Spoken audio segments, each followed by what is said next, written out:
question, you have any proposal, the number is on your screen that you can be part of the program. On today's topic is primary and secondary education in Cameroon, which hope primary and secondary education in Cameroon, which is very important and a timely topic since we are about starting a new academic year.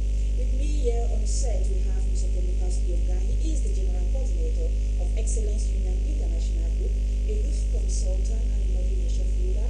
It is always a pleasure to be with you on set. Once more, it's a pleasure to be here. It's always good to be involved in talk to Women's Africans and the world at large. So once more, I'm happy to be here because we have our community at heart. That's why we're here. We have a lot of things to do, but if we decide to come here, it's because we have you at heart. So take what we'll be saying here very seriously, and it will surely transform you, your organization, or maybe your nation. Thank you. Having the community at heart is actually what Mr. Mosoke is having in his heart, because he's always here every Monday and making everything possible to ensure that every Monday he comes here to give out knowledge for free in his own words. We also have Dr. Fa Edward Berinui, founder and CEO of Mentor Change Promoters Association. It's a pleasure to be with you on set. Thank you so much, madam. It's also my pleasure to be in High TV this morning.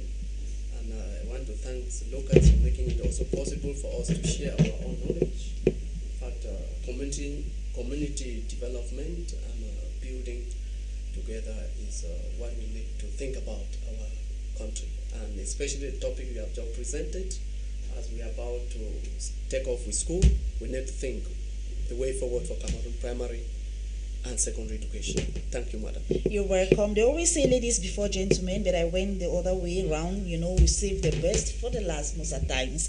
We have Joy Owi Rifo, who is a head teacher. It's a pleasure to be with you on set. Thank you very much, madam. I'm privileged to be with High TV this morning, and also to be with esteemed gentlemen in our midst. So we are looking forward to the topic impacting primary and secondary education with which hope. So we'll be bringing out lots of points. So stay glued to your TV television as we look forward to giving you our report for you this morning. Thank you. You're welcome. You're welcome.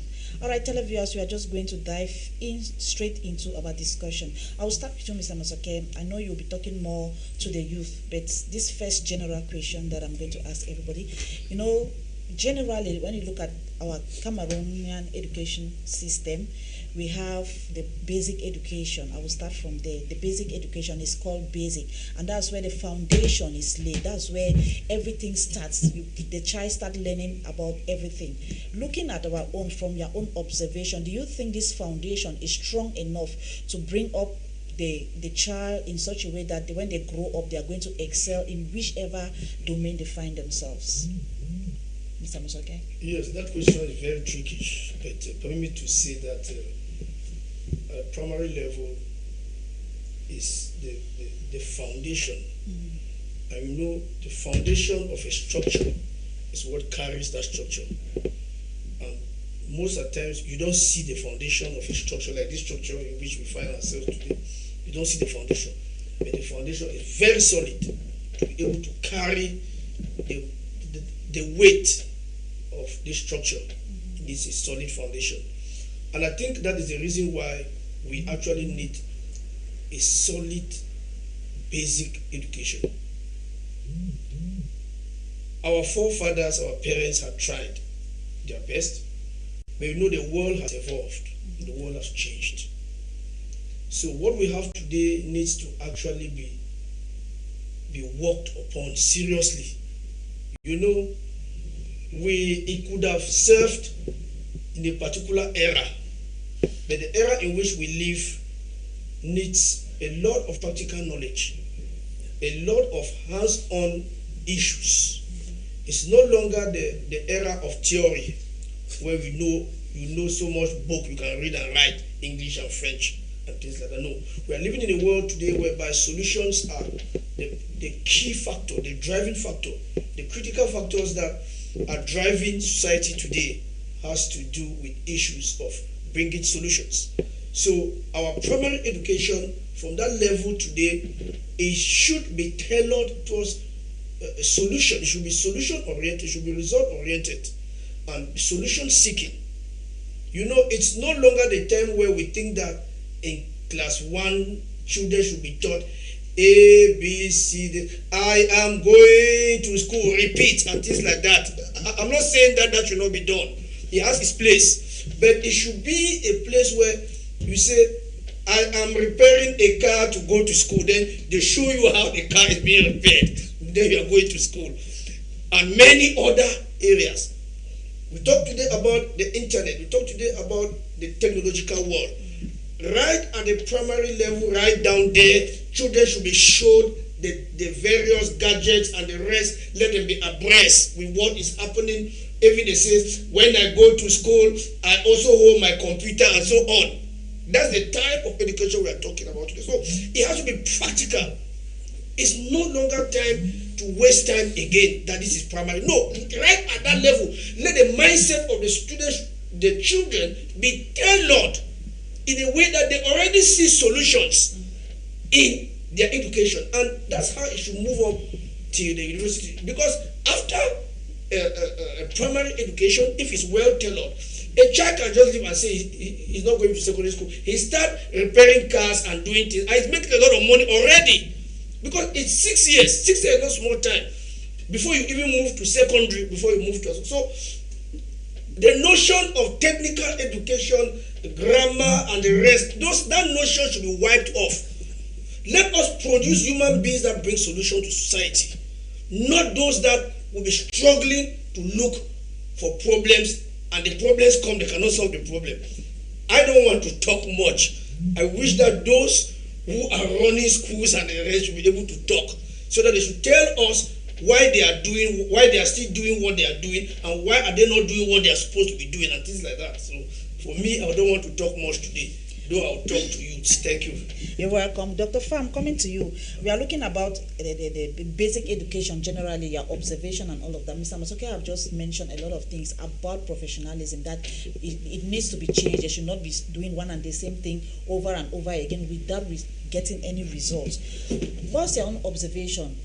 Right. Thank you, madam, for handing the mic to me. I buy the idea that Mr. Masoke has just put forward. Our primary education is supposed to be a foundation, and a solid foundation, of course, on which we should rely. And the picture that we have now, what we have at present, or what we went through, need to be changed. Candidly need to be changed.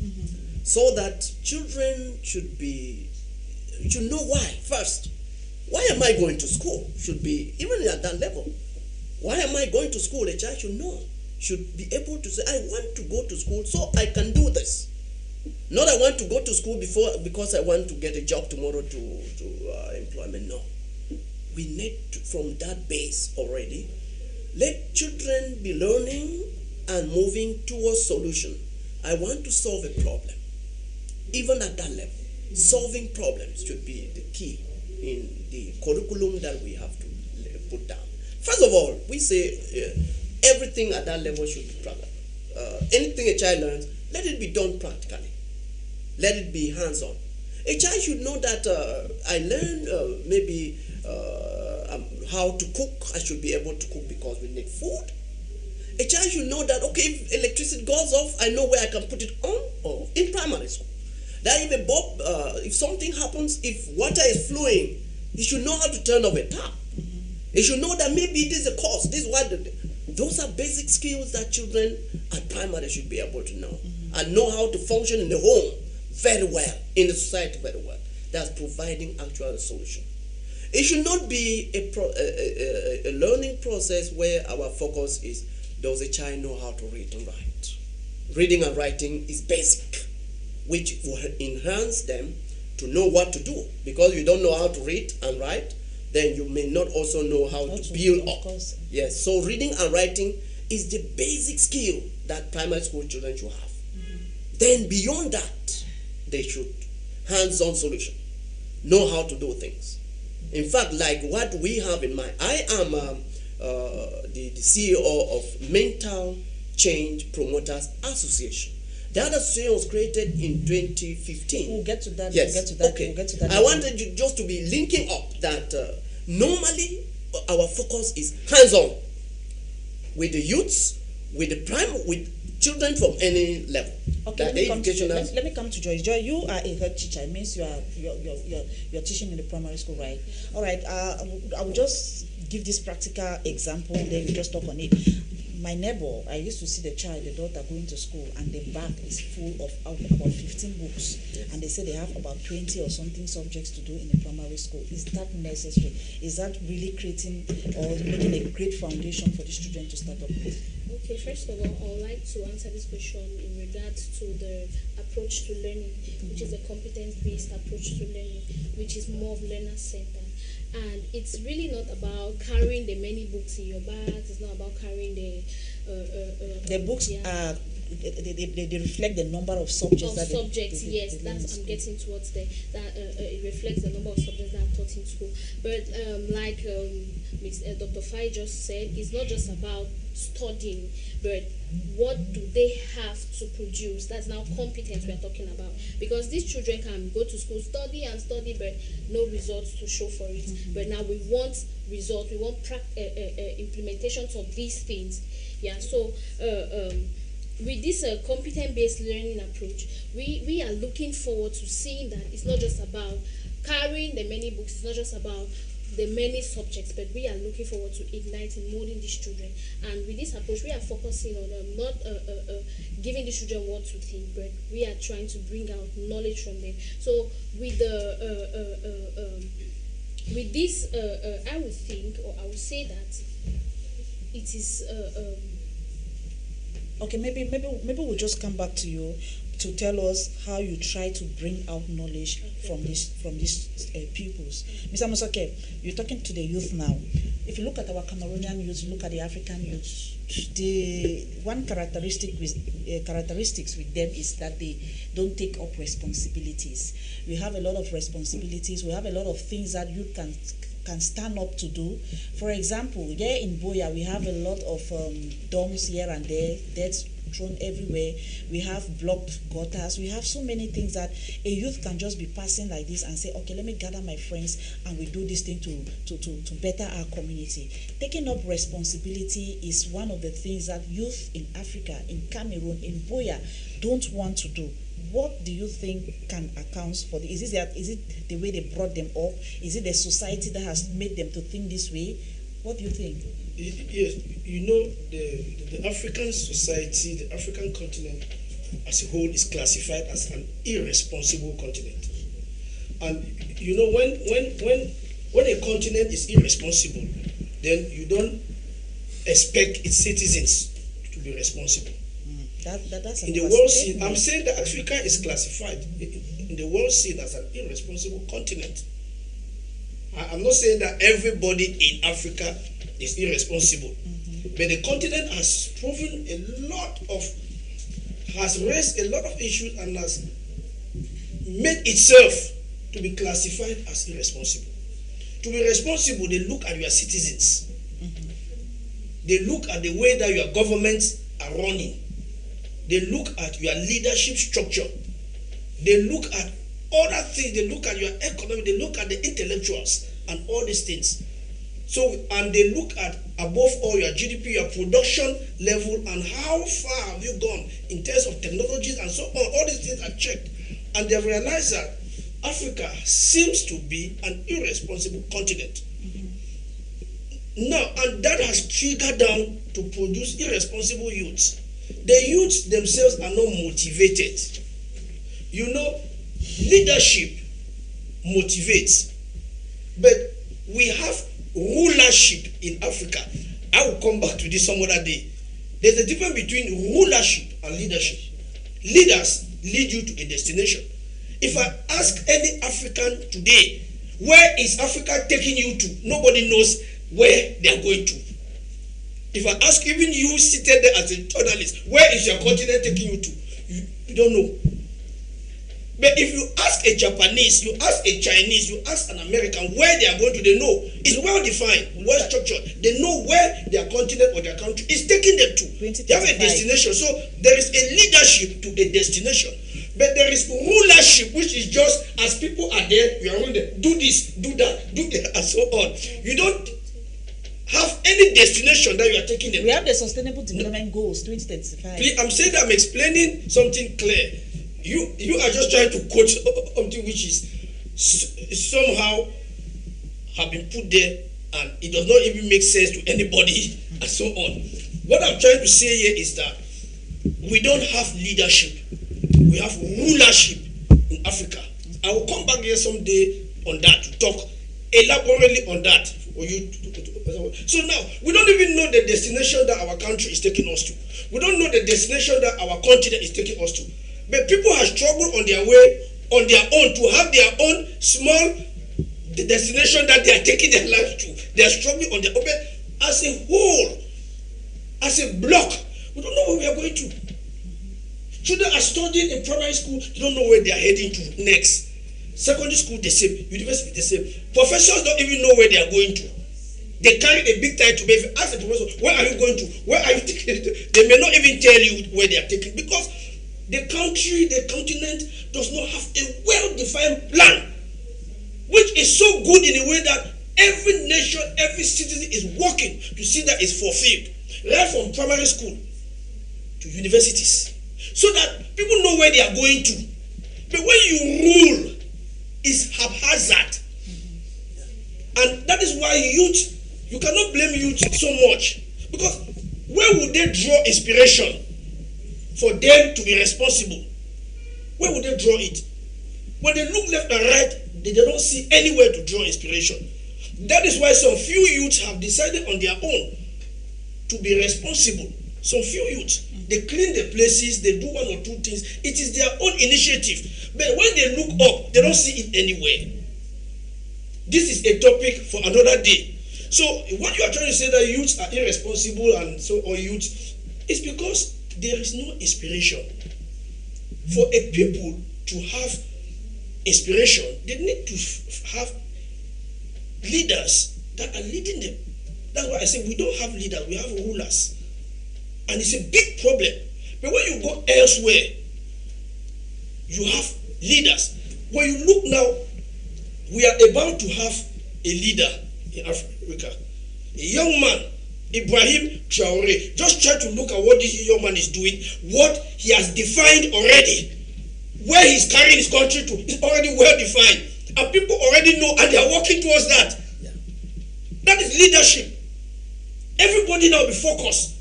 This is what our leader has said, and this is what is already documented. In 20 days they are going to do it, in 20 days they are going to do it, in 20 days, use and the rest. That's leadership.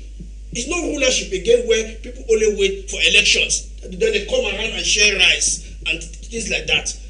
That is rulership.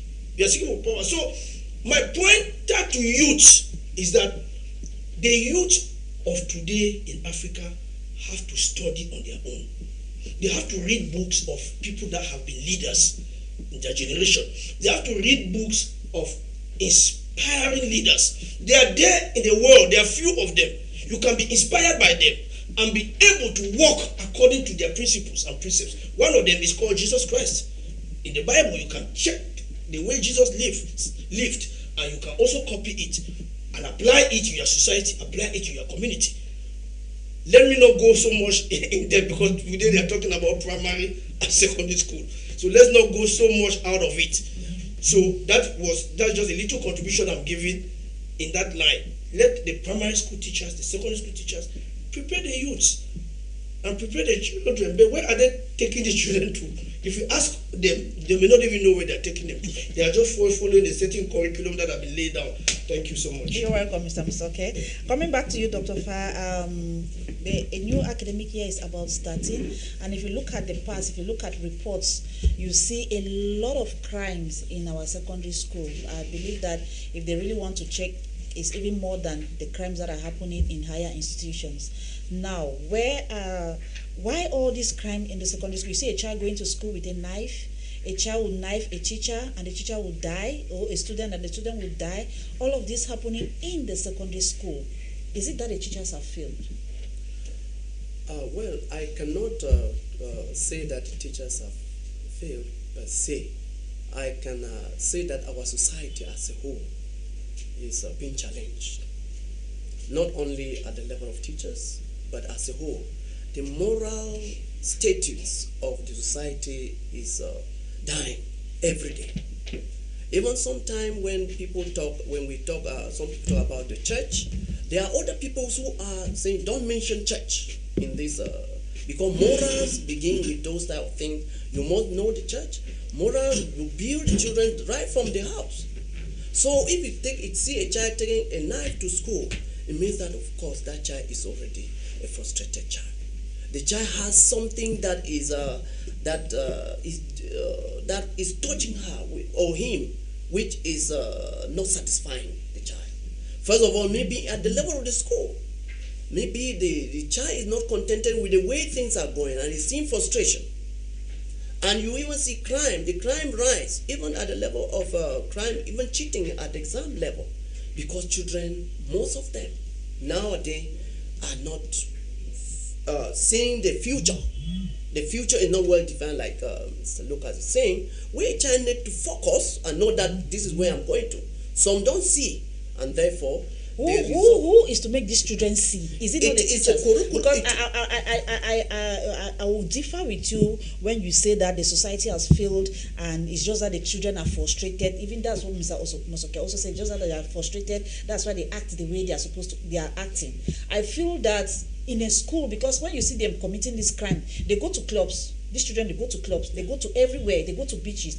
You don't see them killing somebody. But when they go to school, they do that. How do they even get into school with all of those things? I think the school is supposed to set up security measures and all of that. Yeah, under normal circumstances, schools are not even supposed to set up security measures to protect teachers. Not to protect teachers. Or, I mean, in the community and as a school per se. Yeah. I am looking at it from children should be brought up from primary to university to know that they have to respect their seniors, that they have to live in a community where each person has a right to live. Not that because A is guarding at the gate, I can now come, I'm afraid. Mm-hmm. Let them not come with fear. Sometimes I'm saying that sometimes it is that frustration where a child, because of going, some of them prefer social life and now want to come and cheat at this level of the school. And when a child comes to cheat, of course, bring in as a person to cheat and he succeed tomorrow, having papers tomorrow. The tendency for that child is that if they discover and block, the tendency is the child to start hating A or B or C who are identified in the school. You understand? And that is why some teachers, when a teacher is very serious, morally brought up, and does not want children who just behave anyhow, that teacher is hated. For true. Some children don't hate the teacher because it's strict for their good. So, but if we can build our community, the curriculum, and can embrace every moral, first moral, let the children from home already know that they need to respect each other's in the society, that each person has a right to live, has a right to life, and then they work. Because the children are actually not studying these days like yesterday when we studied. Mm-hmm. They are not. That is why you see fraud in school, GCE, probably you get results, you see so many students banned, so many schools with penalties and all of that. And all of that are blamed on the school, not even on the students, because most of these children that cheat, the teachers are the one allowing them to cheat. Correct. There are some, yes. I agree with you, madam. I agree with you. There are some schools that have already soiled their hands. Even if you go to some level, if they go to buy papers and give to the children, teachers themselves who are taught, you teach a child and then you go and buy exam to give to a child. That is failure, complete failure. And that is why we are saying the curriculum needs to change. We should not be going for certificate. Those are people whose mind are certificate oriented. But our mind should be competent oriented. Does the child have the competence to do something? Can the child do this or that? That is it. Children will be satisfied if they come out as a simple, just being a carpenter. I know now I can make a table, I can do this, even at primary. Contented. We will not hate, we will not envy anybody. But our society is actually full of those who are still thinking of certificates. Certificate based. I think just to conclude in that perspective, I'm saying that moral needs to be first from home and school. Home, then the school. We should not ignore religion. Even at the schools, they put religion. Religion was brought in, and some people even they downgraded. And even at level of university, a child passes religion at which is a subject studied. It's not considered. And then you come to university, say, we want 2 papers passed excluding religion. Did that child not study religion just like literature? Even you consider religion as literature. The child studied the religion like that and wrote the exam. So, but you're coming, you downgrade that one. So that downgrades already what? Morals. Because religion, like Lucas was saying, you studied Jesus' life. Jesus was a leader. And his movements, his work were documented in the Bible. So if you read the Bible well, you get that leadership, which comes from Jesus. But our society is downgrading it. So the moral is dropping because of all of this. So we need to build that moral status in our children, right from home. There are some parents who fear their own children, even at primary, who fear children. Although our society have said corporal punishment should be is banned, I accept that because the child cannot change because of fear of whip. A child should change from mindset, counseling. I think, Madam, if in that perspective, I think all right, thank you very much. Thank you. You've said a lot. And televiewers, let's welcome Efonde Ashu, Principal, Full Gospel Secondary School, Moliko. It's a pleasure to have you on set, sir. Thank you, Madam. I believe that for the short time that you've been here, you've actually gotten some things from what the doctor was saying about secondary education. And you are from the mission school. We're talking about crime. We're talking about a lot of things that are happening in the secondary school that are not supposed to be happening. Is yours different? What measures do you do or put in place as a mission school to ensure that such practices are not found in your institution? Thank you, Madam, for welcoming me. In my school, Full Gospel Secondary School, Moliko Boya, the first thing that we instill in anyone that comes to our school, either the primary or the secondary, is the spiritual aspect. Because once you have Jesus in you, when you know Jesus, there are a lot of things that changing you. So we stress so much on the spiritual build-up. As soon as they come in, tell them this is the way of Jesus. Tell them accept Jesus as a personal Lord and Savior. Follow his principles. Read their Bible, and then we, the teachers, also hammer much on Jesus, even in our classes. So it makes the children to grow up with that spirit of following the life of Jesus. Then the second thing is we hammer on their academics, and the third thing we hammer on their morals. From the word go. So as they are coming up from Form 1, Form 2, Form 3, by the time they get to Form 5, they already know themselves, and they cannot misbehave anyhow. Even the idea of bringing kind of things into school, like knives and all of that, the way we have groomed them, they cannot try, because they will go with a lot of sanctions. Because when we sanction one, we have never had that kind of thing.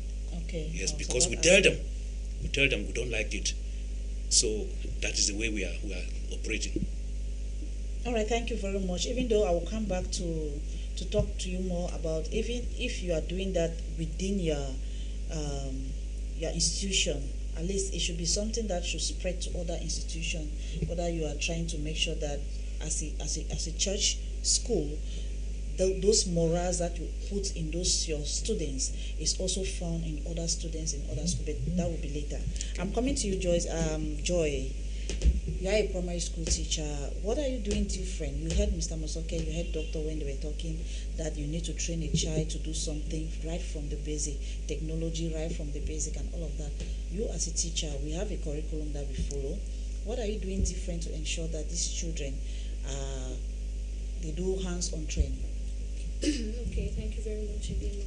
So what we do differently, we encourage talent building, we encourage artwork, and we are not just focused on the learning process like the classroom, but we actually try to go heads overboard to see that these children are being groomed and grown up with their hands like talents, other talents. So we encourage skills like artwork, arts and craft, drawing, based on every child's competence.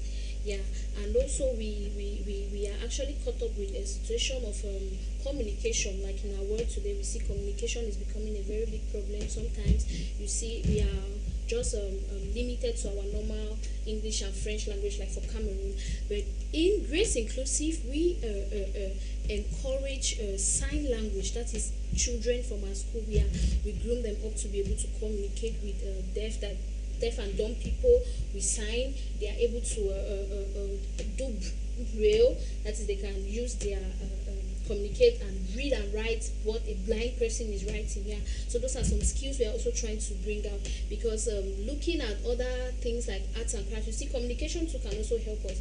For example, you're a journalist today, assuming that we needed somebody to transcribe for the viewers who are actually not listening to what we are saying, and we have a pupil from Grace Inclusive. Obviously, you see that child signing everything we are talking about. You see the child maybe can transcribe, write out perfectly exactly what we are discussing today, and a deaf or a blind person can literally join this conversation. So that's what makes us different. That is what makes us to add to the curriculum. We try to also promote communication and all of those.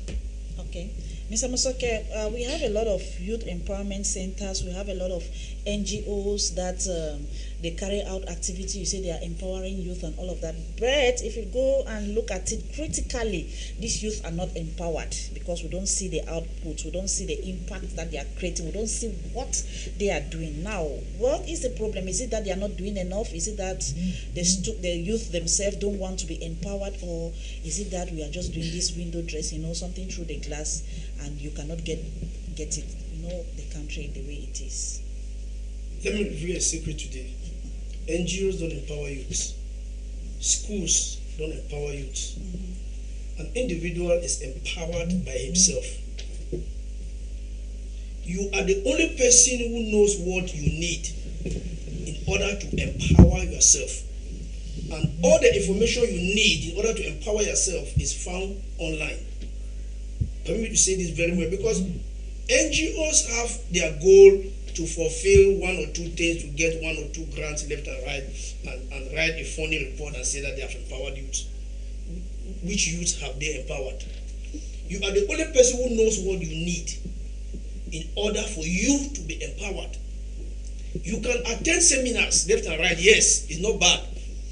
But that just gives you a clue on how you should go and empower yourself. Because empowerment is not a day's job. Permit me to say this today, especially very lazy youths. Empowerment is not a day's job. Not even a PhD makes you empowered. This may look funny. I said not even a PhD makes you empowered. To be empowered means that you have what it takes to bring solutions to particular problems. You have what it takes. And to have what it takes is not a day's job. You have to work hard. You have to put in a lot on your own, including that which has been given to you from schools. That's why you see a lot of unemployment. The reason why you find a lot of unemployed youths everywhere, because they have not been empowered. They have been given a tickling sign of knowledge. When you have a first degree, when you have a master's degree, when you have a PhD, you have been given knowledge that should make you to go and be empowered. It is you now to take upon your responsibility. Because the truth is this. That is why Africa has not been empowered by the West and by the US and by China. And China empowered herself because she waited and realized that the West and the US are deceiving her. And she said, hey, that's why she closed herself up for 30 years and empowered herself. And today, when she came out now, the West and the US were confused. He was already empowered. So empowerment is not something which is given. You take it yourself. And it requires a lot of work to select materials, especially online, that will drive you towards being empowered. And when you are empowered, you don't go and look for a job anywhere. It's the people who will be looking for you. So that is the difference. So NGOs, home meetings, yes, just go there and get the clue. When you get the clue now, you take it now, then you go and search and get the information that you need in order to be empowered in that particular area that you need to be empowered in. That is why somebody asked me that, babe, why do people who have PhDs still seek for job? Because they are not empowered. They just have knowledge, they have done some research, write a thesis, defend it. They give you a PhD. But does that mean that you have been empowered? No. To have a PhD does not mean that you can solve societal problems. You might have done research and have knowledge in a particular area. Yes, it's good. But there is more to that. And that is where now your personal effort comes in. You have to work on your own and get that which is good. I still wish to say it again, that especially professionals, journalists, and the rest, they have to work hard. To go and study to have a first degree is not sufficient. You need a lot to put, because most of what is given in schools constitute just about 20% of what you need to be empowered. The other 80% lies in your hand. If you don't go for it, stay there and make noise. Others are empowering themselves, either through paying or through free materials that are found online. You use them, they are free, and videos are there, audios are there, literature and the rest are there, books are there. It's you now to go and select. I said this, and I wish to say it again. I said, when you are going to the university, before you finish 3 years, you must have read at least 156 books, which are books that give you knowledge that is not given to you in class. In that area, by the time you finish with your friends that have joked for 3 years, you have knowledge of 156 books that they don't have. Nobody can stand you, not even the teachers that taught you. These are secrets that are not revealed. But we are giving it to the youth for free, so that they should know that they have been a missing link, because they have been deceived that when they have a degree, that's sufficient. No, you need to read at least 156 books. That is 52 books a year. 1 book a week at least. That is, you are building and empowering yourself. When you stand somewhere to talk, people will be surprised that, is it this man with whom we were studying here for 3 years? They will not know that you did extra work behind, which is not done in class. And that is what makes you to be empowered. And those are the type of people that the world is looking for, to solve problems. Let me end there. Thank you. All right, I'm coming to you, Saifonde Ashu. Let's look at our secondary school teachers. Most of the times, they do a lot of repetition year in, year out. Is there anything done to maybe empower them or enhance their capacity and all of that for the knowledge that they dish out to these children? Because it's in the university, or maybe who graduated 5 years ago learns in the secondary school is the same thing that somebody who is going to the secondary school presently is learning. I think that's a problem. Yes, madam, but everything depends on research. Like in my school, we tell my teachers that before you come for the next academic year, you have to revise your notes. So it would be difficult to see them repeating the same thing over and over from year to year. So we give them seminars, indoor seminars, to tell them that this is what you are supposed to do. If you have a topic like this, you have to go to Google, you read other books that people have written, then come out with new material. They may be the same main headings, but the approach and the way to put them. So you see that there's a difference. If you were teaching the same thing yesterday, today will be a different thing. So that's what we do in my school. We don't expect them to continue to. Even in some schools, people go to classes with textbooks, which is not correct. It means you have not prepared, and you continue to be repeating things over and over. But that is what we don't want. Even in my school, we don't like that. We tell you, go and do your research. Any topic that you have, in fact, even in your subject, there are many topics that you have to treat for a year. Each topic you must take your time and then prepare notes that you can come and teach to the students. Which one is your school? You call your school by name. Full Gospel Secondary School, Moliko Boya. Yes. You're on board. You should not be saying your school is which one. You pay for the advert. Let the people know your school. You pay for the advert, Mr. Musoke. You have to be smart on board. So in my school, Full Gospel Secondary School, Fogusek, we don't encourage people to continue to repeating notes over and over, year in, year out. No. Every year you must have another set of notes, especially those who even go and mark. In fact, like the marking exercise is always a very rich exercise. When they come back, they change their notes, and we encourage them always to do that. Even those who don't go, we still tell them that this is what I have to do. Every year you must change. You must try to revise your notes. Not A today, A tomorrow, A to the next years to come. No. Just out of curiosity, the performance, the GCE performance, what was the percentage? We had a good percentage. Fogusek Moliko had a good percentage. You know, in When you Fogusek, say good percentage, we had 64.71. We sent in 17 and 11 passed. And in the Moliko external 11115, the two students who had the highest number of papers, which is always 11, came from my school, from Full Gospel Secondary School, Moliko Boya. Okay. One had excellent grades. I can see that you are doing well because all the children are being taught. If you go and you don't write well, you don't blame it on the school. I just wanted to find out about that. Also, I will come back to you about enhancing the capacity of teachers in secondary schools. All right. Thank you, madam. Enhancing capacity of teachers. I would normally before we start academic each year, though you are talking about secondary, we are just to begin our secondary.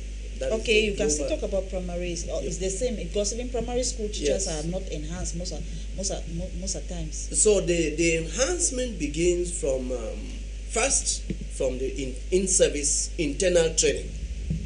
So we will first build the minds of the teachers of what we want as an institution, as Grace Inclusive Mental Change, what we want. Then they must buy our vision.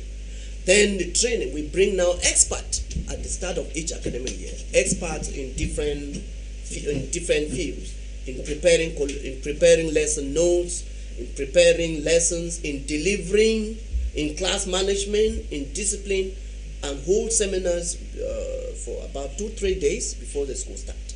That's the first part of the enhancement. Then the other part is library, insisting in Grace Inclusive we have a library, a standard library of sorted books, not just books prescribed by the ministry, but not their books they are using. We have a library where compulsory children must go and read anything they like. I was very impressed with what Musoke said. That in the university, a child you live with haven't read over 150 books, different books. Is it true? That is what if you want to be empowered. But does it hold? No. Majority do not pass in the library. So to enhance them, we make these books available. So especially now, let me tell you, madam, that Now I've just ordered for books from US, a whole container of book of technical education, a whole container of technical education books, because we are starting Global Change Inclusive Technical College, Boya, this comes September. So that is already an eye-opener that teachers need to read, need to have material to empower themselves before they can teach. Because we know very well that our Cameroonian teachers, ourselves, myself inclusive, I went through just normal general education. Before I discovered myself, I was doing my physics and that. I escaped and went to accounting, to a bit of professional thing, even at the university level. I done that part because I saw that physics would not take me far. And that is why where I am today. So I'm saying that our society, our teachers need some empowerment. And that empowerment can only come from books, external books. Books from other countries that have been, that books of people who have who already are industrial in one way or the other. Because we need a change in this our community. If we only depend on our local books, they will not give us what we actually need. So what we have to, when these books are there, I am sorry, the library that is set, when a library was set, I put mandatory. I'll put it mandatory that this time, this class and these teachers must be in the library. We said 1 hour. Every child reads anything he wants. Read, inspire. That is what would empower them. Some would fall and read something and they would just develop love for it. One of the problems we have with all of these schools that they say they have, they teach technology, professionalism, and all of that. They don't have those equipments. They don't have them. You don't see them. It's just by name. Perfect. I agree with you, madam. Because when you say reading, when they read, what next and then what? That is it. I agree with you. And that is why Mental Change Promoter Association, which is where I am the CEO, we have come out with this. This year we are starting technical college, Global Change Inclusive Technical College. And the first primary thing we are doing is putting on workshops. If you come to the campus, you see, workshops are already being constructed for electricity, for engineering, for carpentry, for civil engineering, for mechanic, all of this. That is, children must work from the workshop. People who just open school just for the sake of opening is for money. But when one is opening from the heart because you want a change, because you see, my focus is change.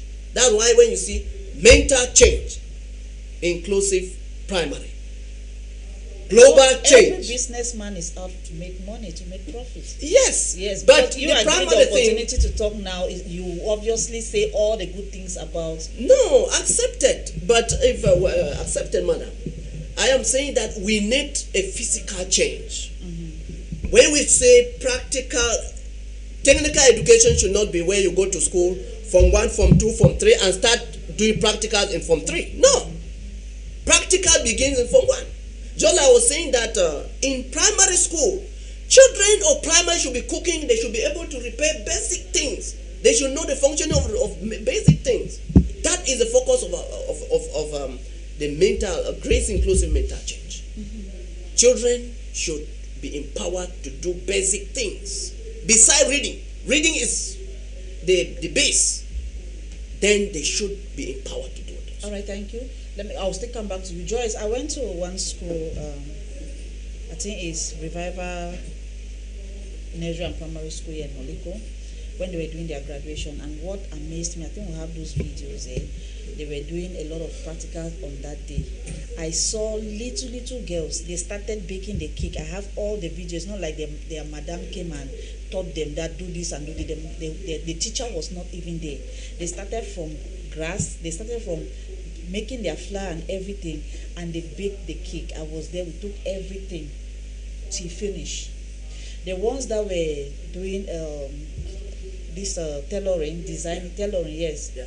They also came up with a very nice, I don't know, this cap that the people wear, that child, all of them, they were doing it on their own. Yes, nobody was there. The video, we even have them, it's just that we didn't prepare for this.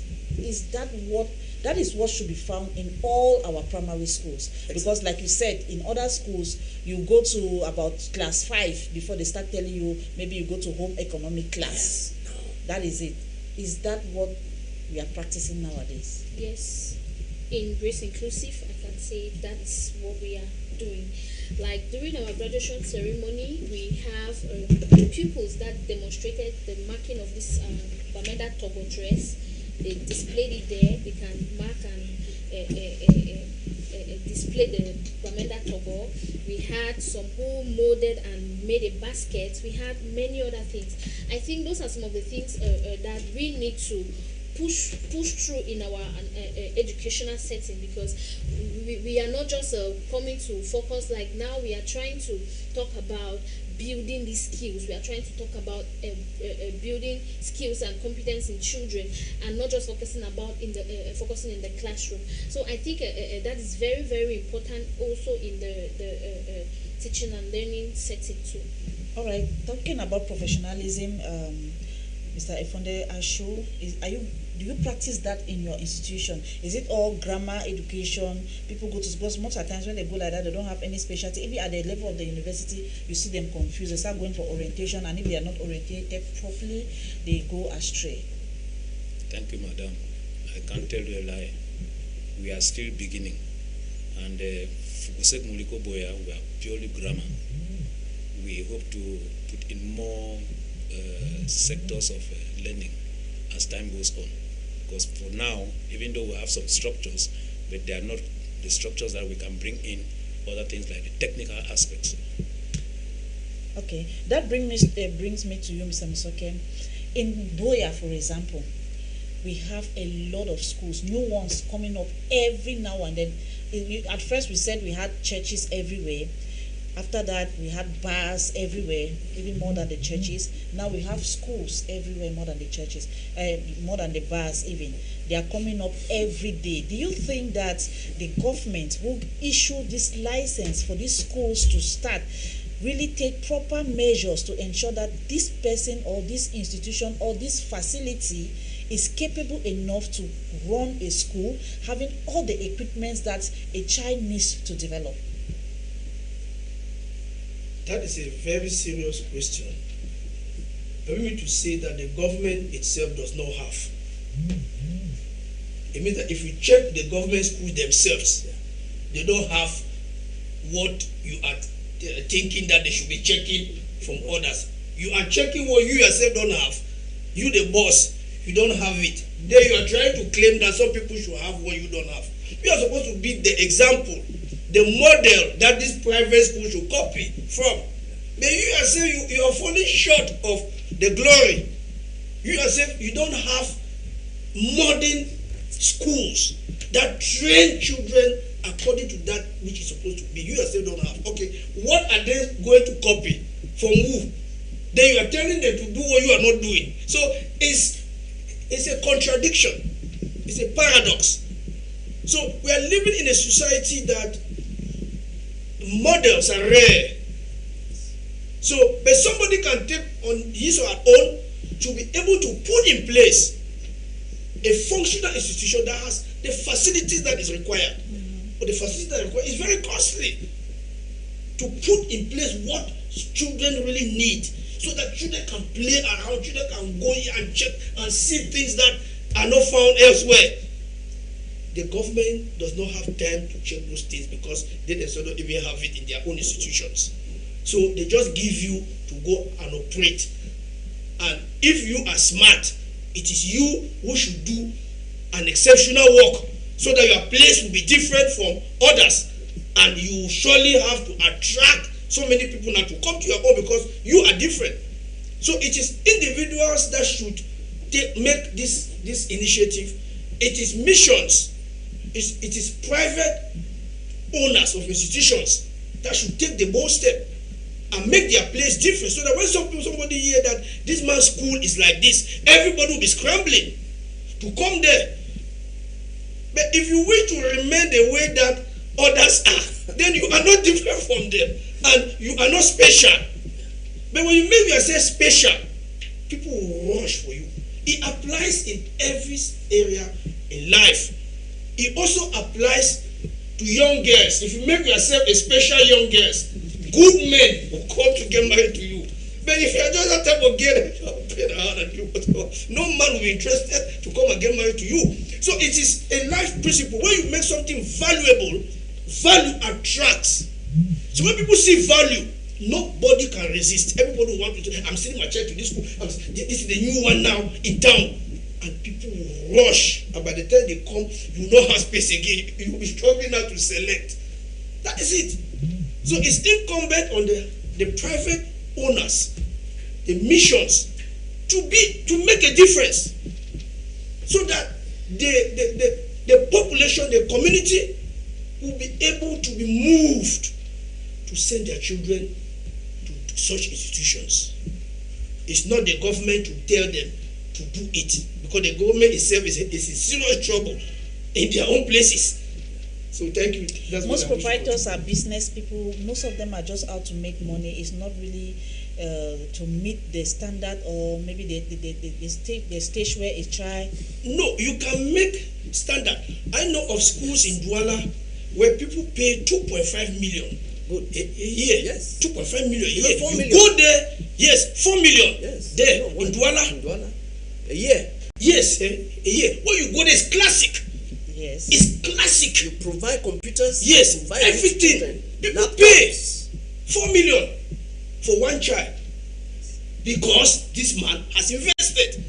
So even if you are there to make money, you can be smart and wise and do something that people will be willing to pay and get that which they need, and you still make a lot of money. Yeah. That's true, and that's what they should copy, because some of them are just out to make money. Okay, you want to say something? Yes, in line with what Madam, I still want to say that what Mr. Lucas said is perfectly in order. That government may not check what they don't have for true, and what makes it that they don't have is that the population is too much for government to manage. This is the bitter truth. Let's say GTHS Moliko, for example, they have workshops, but those workshops are not able to contain the number of students. You have thousands up there. From one alone, the principal maybe take one year, they take more than 1,000 students. How do you manage those 1,000 in different workshops? Impossible. That is where the government finds itself. Therefore, the solution for perfect and excellent institutions that can transform our country lies in the hands of private. I agree with him perfectly. And private people who must keep away profit orientation. I don't think that if you are coming in for profit, you will sacrifice much. No, you will not. I have been running at Grace Inclusive Primary. I have a laboratory, a computer laboratory equipped. I tell you that last year, it's not easy to run it. Last academic year, I bought 10 computers for the kids to be using in it. But they all fell down. All now like this, I've bought new ones again. Just for 1 year. I spent 10 computers. What happened? The technician told me that, oh, you went and bought by Dell from Douala. Dell does not function in Buya. Cold just attack. Everything went down. You understand? But I have done what? Replenish. The children are there. They use computers. So, but some people say we are doing this, but when you go like you are truly saying, they just put in flyers. We have passed that age. Even parents should be able to go to the school, see what is being done, evaluate, and see, is what we are saying true? Can this school really transform my child? Before you allow your child to be trained there. For true, there are people, if you don't make up your heart, your mind, to help the community, to help the society, and then to make money later. Money can only be a later thing. To sustain the establishment, they need to pay. So we must put in place those facilities. That is why I'm telling you that with the mindset that we had, that came to means mental change, promoter association created in 2015. We have been fighting hard on changing the mindsetting of people. That we should move from classical learning to practical hands-on things. Even at level of university, we do training in computer software. We have trained over 1,900 students. Wherever I appear in Cameroon here, tell that any office I enter, I must see a student that I've trained. That's the bitter truth about it. Mr. Mosoke can bear me witness. He has been, come and given talk in graduation ceremonies where mental change promoters are graduating students with computer hands-on university students who have built their skills, at least to start empowering themselves. Because if you don't know computer, you cannot empower yourself like Mr. Lucas said. That's the truth. You must start from that base. Know softwares, know how to navigate, you know how to use online, then you can go my way. Even if you have to work in a company, all companies now are computer. So those are the things that we need. If you don't have that heart, we are doing it. We just partner with other institutions like what we are doing with mental change. We partner with HIMSS. The training is done in the HIMSS computer lab. After that, you pay for all the adverts you are going to send to them before you leave. Well, madam, it is. We are doing. That is why we are saying that we do it to build the community, and that's why I'm happy that High TV, you are also to support the community, and that's why you have brought us in. Yes, to support the community. All right, you cannot give what you don't have, okay? Because most of our, even secondary school teachers and primary school teachers, because I've covered a lot of events where you have the Minister of Secondary Education, even the Delegate of Basic Education, and they used to talk to teachers. Most of them don't even know how to operate a computer, a laptop, a computer. They don't know how to put it and all of that. So which knowledge are they actually impacting on this new generation children? This 21st century where everything is technologically driven, and the person who is teaching you does not know anything about technology. Where are we heading to, Joy? Okay, thank you very much again. So now going to that, we see that we are actually in a very digitalized world now where everything is more of computers and all of that. And I can tell you for sure that in Grace Inclusive, all teachers are computer literate. Every teacher can at least operate a computer. You can create a folder, you can do basics, because we don't just want to say we want to train children. Like you said, you cannot pour from an empty cup. You need to carry before you can give out to another. So we are also training our teachers. When we talk of enhancement, we have looked on how to revise our notes and all of that, but we are also enhancing teachers too on the digital aspect, so that every teacher or every staff is at least a digital literate. It is a must. There are times we also have workshops with teachers, like before we go back to school this come September, we have already come up with a plan where all the teachers of Grace Inclusive, we are going to come up with a workshop where we train teachers on how to operate basic computers, like and all of those. So working in alignment with the Ministry of Basic Education in promoting digital education, Grace Inclusive for a fact is also working towards that in respect to the workshop we have been doing and carrying out for the past years in that line. All right, Mr. Ifonde, Ashu, we are talking about technology right from the basic, because I know that the Full Gospel also have a primary school and they also have a secondary school, or you are starting new, like you said. Where do you place technology in your own curriculum? As for now, we cannot really focus much on technology because we don't have the facilities. We cannot be talking of something that don't have the facilities. But what I know is that most of my teachers are computer literate, especially because we have a lot most of the teachers of Moliko Boya are computer literate, because most of them are university graduates, and they did a lot online before graduating, and we had to recruit some of them to teach in Fugosek Moliko Boya. So I can't say that they are really doing their best, and that is why we encourage them that each year they must revise their notes by going online and getting material. All right, thank you. The person asking for Mr. Mazoke's number, you are asking over and over again. As you can see, we are still live, so I will give you after the program. Okay. All right, Mr. Mazoke, there's a problem here. I don't know if it's a problem. It's a worry. We are looking at technology. How can a school function or should we really call that a school in this 21st century when technology is not part of that institution? That's a very difficult question. You know, it's also good to be honest. Yeah. If you are not yet there, tell the people you are not yet there. Yeah. And tell the people what you are offering, so that don't tell lies like so many people brandish things on flyers that do not exist. And when you go there, you realize that all what they were saying were lies. So if you are not yet there, say you are not yet there, but you are heading or moving towards. Yes. So the truth is, not every school is already digitalized in this era in which we live, to be very honest.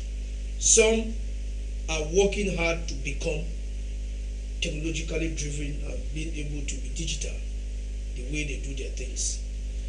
And it's not so much costly to be digital in the world in which we live today. So for you to really call a school today a school, that aspect is a must. Because we are living in a soft world, a world that is soft, a world that is actually and extremely technologically driven. The ICTs are dominating the world today. In fact, the world of ICT can employ at least 1 trillion person in the world. The world is just about 9 billion. But if you know what it means by 1 trillion, then you know that the whole world times 1,000 times the world of ICT can deploy on and can make you to live your life. I told you people here of a young girl who finished with Bristol Boya, who is making at least 40 million francs a month now, online, digitally, a young girl. I will not call her name for the sake of security, so that some thieves should not go there to harass her and take the money that she's making monthly. And she is training other youths that are also today making 500,000, 300,000, and they are also growing gradually. So all this is thanks to technology. While at her bedroom, she's doing this at her bedroom. It's not like she's employed somewhere. She has employed herself. She's working her bedroom also train others, and is making a lot of money. I have been saying it here on board, and those are people who took it from here and applied it, and it's working now for them. I've been saying it here, people take it for granted. For people to empower themselves, there are avenues online that you can use to empower yourself. Even when you are a journalist, and you don't work, you don't have, you don't go online yourself to see what is working today and put it in. All what you studied in school and journalism and the rest is important, but that is just about 20%. The 80% is still in the field and in online for you to make money. If not, you will be coming to work every day, and at the end you remain a poor journalist that cannot even buy food for herself. So what am I trying to say? I'm trying to say that we are living in a world of technology today. We are living in a soft world, a world that has been globalized. You can stay here. You don't need to travel to America again. You stay here and you make more money than all your friends who are in the US. Because it's cheaper to empower yourself here than in the US. It will take somebody 10 times to empower himself in the US than you who is here to empower yourself for the same thing that person is doing in the US. And you'll be making money that, because for example, somebody who is earning 1 million in Cameroon, you are the same like somebody who is earning 9 million in the US. Look at the disparity. It means that you can comfortably use 1 million here, but when you are in the US, you need 9 million to survive for that 1 month, like somebody who is here. So people need to be wise and smart today. Take advantage of the technological availability that we have today. And the good thing is that you can do this on your own. You don't need anybody to teach you. There are videos online that teach you from A to Z. There are audios, there are books, there are publications that you need. You don't need to discipline yourself and sit down and go for what you need. And these are some of the things that schools should also be teaching the youth and telling them that in as much as you are coming here, we are giving you this classic or classical knowledge, know that there is more online. This needs to be exploited. It's not a joke. When people think that they need to, and this also ties with the first principle of the book, Rich Dad, Poor Dad by Robert Kiyosaki, who says that money, that you should not work for money, but money should work for you. That's the first principle. In his 7 principles in his book, you should not work for money, money should work for you. What does that mean? It means that when you are working, make sure you invest, you get involved into skills and the rest, so that before you realize you have built a system that is working for you, and you sit down quiet, you can travel around the world without worry because you have put things in place. That is what we are telling, and this is what schools should help the youth of today. Don't make youths to have certificates. I have A grade, I have first class and the rest, and you have a first class and you are at home. Please, thank you so much. All those who are asking for Mr. Masoke's number, the man in black, Mr. Masoke, okay, we'll give you after, okay? Please just allow me conclude with the program. Thank you. We don't have much time now. I will just ask this very important question to everybody. We are looking at this primary and secondary school. Which hope? Where are you taking us? Taking us to? Where are you taking African to? Where are you taking these very young ones to nowadays? I'm starting with you. All right, thank you, madam. The way forward, the hope for primary and secondary education in Cameroon is that we need to be practical. Even at the level practical here does not mean that you must go back to a technical college before you become practical. In a general education, everybody should think, what am I learning this thing to use for? Or what is this particular thing I'm learning? Once we think like that, we are building ourselves for, we have a destination where we are going. In that way, you now can tell her what you are learning to be able to achieve, to attain the goal you are setting forward. Starting from the base, we should let children know where they are going to. Why are they learning this? They should not go to school for the sake of going to school. They should be going to school already knowing what they want to achieve, what solution we want. I want to counsel bluntly the idea of going to school to become employees. That should be clear off our mind. If Cameroon has to move, children from at each level of education, whether it's primary, whether it's secondary, whether it's university, you should be learning, knowing that this is what I want to do. Not this is that I want to empower, have knowledge, have a grade, this is first class, and look for job in A or B companies. No, that should not be the focus. Our curriculum should be empowering these children to be able to do something, to be able to build, empower them to attain societal solutions, to solve problems within the society. Yes, I think basically if we have that picture of knowing where we are going, where these children should, where we want them to be, then the curriculum have to be modified. And I think that the government is already in that line of modification, because competent base is already, that is a curriculum that government is insisting that we must use, which is already having that direction, that children, we should move on to hands-on entrepreneurship at all levels, even at primary, primary. Second, we have entrepreneurship now mandatory by the government of Cameroon that everybody must do. So when you have to think of that, at least you will build yourself to be able to make bread tomorrow. Once you want to make bread for yourself tomorrow, of course, you know how to empower yourself now. Okay, Joy, you are a primary school teacher, and when we were in primary school, when we were growing up, we were making money because they used to tell us to do handwork. We can do a bank, we can do broom, we can do all of those things, and then we go and sell in the market and we make money. Now, like you said, competent base is what the government is asking everybody to do. You as a person, now I'm not asking you as a person, what are you going to be doing differently? Schools are about opening. Okay. What I will be doing differently will be focusing on this handwork, this art. I will ensure that my school is into it and also empower these children, because when we also talk of empowering, we are not just empowering children, but we are also trying to build a community where we are empowering morals and values. Yeah, so we also empower these children so that when they are going out in the society, they can also relate in the society. They can be able to transform whatever they are being taught and they relate it to the society. So all the arts and crafts, all the whatsoever they are being taught, it cannot be perfect without a morally upright person. So my focus is to ensure that these children, because the primary sector, it is the base, is the foundation. For us to come up with all the well brought up people is from this base. So I will focus on building this base, forming this foundation very well, so that as they are going ahead, they carry on this notion. Like you see, primary school children are children that they always tell you when they go home, my madam said that, my madam said that. So we primary school teachers are models to these children.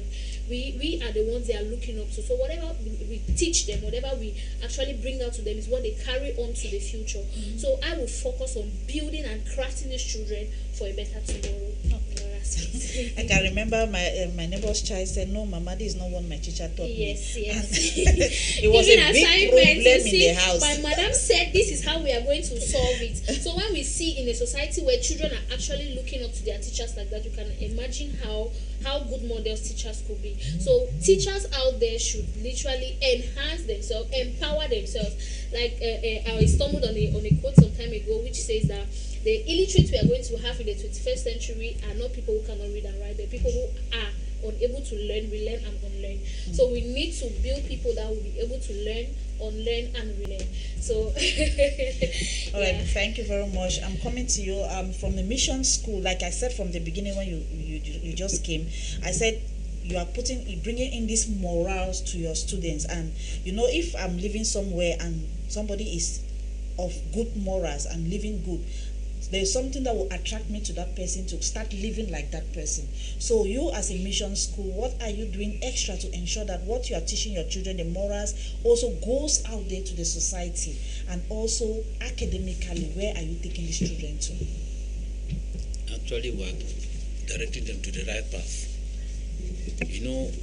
It's not easy to transmit what we know or what we want people to follow up. So what they see from the lifestyle that our students will live, like Fokuse Moliko Boya, their lifestyle will make others to want to be like them. And that is why we will always stress that please come to a place that can train you spiritually, morally, and academically, so that you can be sound, and then the society will also look up to you, especially the way you behave, the way you interact with people. Sometimes you see the way some of these fellows from other schools behave, you doubt whether they are going to school at all. But in Full Gospel Secondary School, the way we teach them, the way when they get to the society, their way of movement, their way of doing things is completely different from others. And because of that, you see others want to imitate them. Mm-hmm. Yes. All right, Mr. Masoke, a lot of questions for you. This end, you just try to match everything together. We have, like they mentioned, that religion is excluded in most cases in Cameroon. We also have the fact that most of our youth, you said they should copy Christ. We have a few of them, like the Cameroon Youth for Jesus, who are trying to do evangelism to the youth and telling them about Christ and all of that. But a huge majority of these youth are not into all of these things when it comes to Christ. And it also reflects on their education, because you see when they go to school, they have to kill somebody, they have to fight, they have to bully their teachers and all of that. You as a youth consultant, as a a modern nation builder and someone who builds the community, what do you think needs to be done? What advice are you going to give to teachers, to parents, and even to these youth, so that all of these things that we are facing in our society, we don't see them again?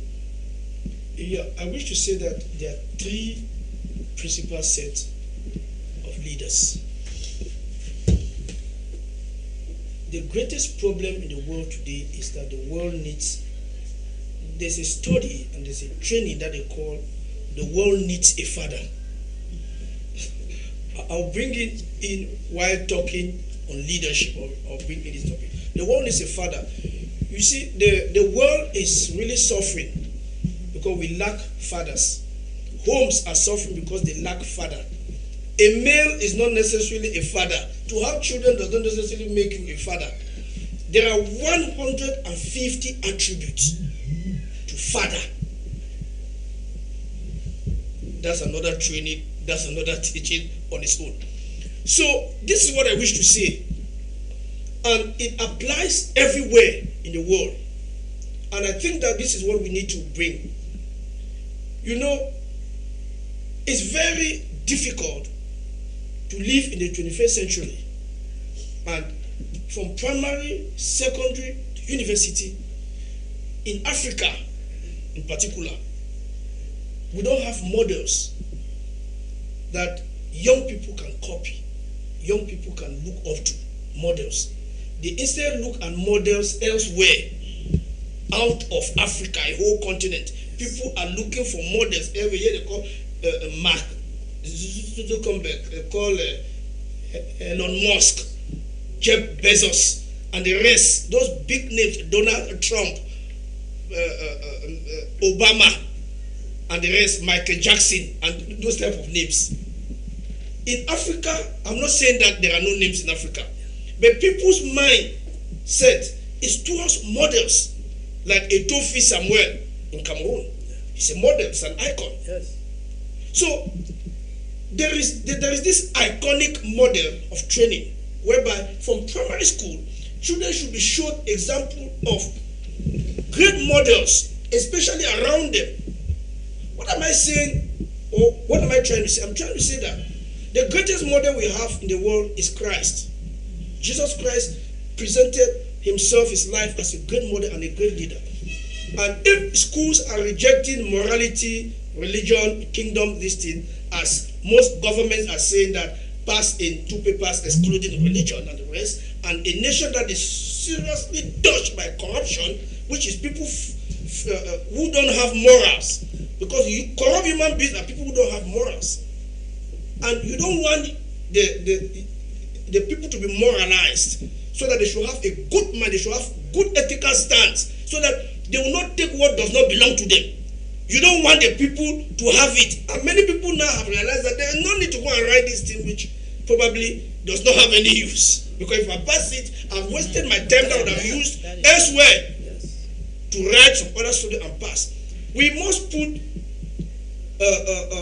morality or trainings of Christianity and so on, religious training should be at the foundation of everything, from primary, secondary, and university level. Today, you can be confused to see how girls are confused. Their breasts are outside. Their skirts are virtually like pants. And many other things. You see a girl is passing somewhere, the nails. I've seen something today that is beyond. They have put those what again to increase what they have. I don't know where the world is heading to, especially when it has to do with morality. Girls are confused. We will come back to this another time. Yes. But what am I saying? The world is confused. So there is no way we can throw religion away. There's no way we can throw kingdom issues away. It's paramount. Mm-hmm. And it should be the foundation of every training. Because even if you are the best engineer and you don't have a moral stand, you will steal, you will cheat, you will do bad projects. You will not be honest. So honesty is important. That mindset of honesty, truth is important. And that is what we are saying, that in primary school, as they are training them, whether it is in technical, in whatsoever, they should not joke with that moral base. Children should be told the truth. Children should be helped. Children should be shown the truth, and they should be guided. And most of this work comes back to parents. What are parents doing at home? What are children watching at home? Which type of these things are girls watching? You hear there's this series now. You see girls run away from church that they are going to watch a series and things like this and things like that. Are we saying that people should not watch films? No. But we are saying that the moral stance should be clear. The world is rotting, especially with these end-time girls. I don't know where they are coming from, to be frank. And there is a need to do a study about the end-time girls. What they are doing today, I don't know whether they have morality in their mind, whether their parents really know what they are doing out there. It's difficult. No, I'm talking about the girls. They are the problem. They are the problem. And we will come back to that. The boys too have their own part. We will talk on it. But the girls are the trouble in the world today. We have to guide them and help them. A good number of them will come out from that yoke that has held them down and bound. So my advice to teachers, to trainers, is that while doing all the training, morality should be at the center. Tell students, you are not supposed to cheat. I have a friend who studied in Germany, and he said, in Germany, if you leave 1 billion in class and you go you for break, holidays for 3 months in Africa, when you come back, that money is where you make it. Nobody cannot even shake 1 centimeter. Nobody will touch it. It's an honest culture. People have been brought up in that honest. But today, if you put a certain 10,000 somewhere, a small child who want to pay money, you go and take. No. Let us train children in school. Good morals. Even if the government has their own way of doing it, the private sector should not joke with morality. The missions, especially the missions, should bring it back. It should be very strong. And it should be a subject that children should even be tested orally and even written. Thank you. Thank you very much, Mr. Musuka. I wish to thank everybody for coming on set today. It has been an amazing program, and also those who are appreciating the program and those who are asking for numbers, I'm going to give it to you immediately after this program. Thanks for watching. The rebroadcast comes up at 10 p.m. Do well to join us again next week for another edition, and stay tuned to High Television.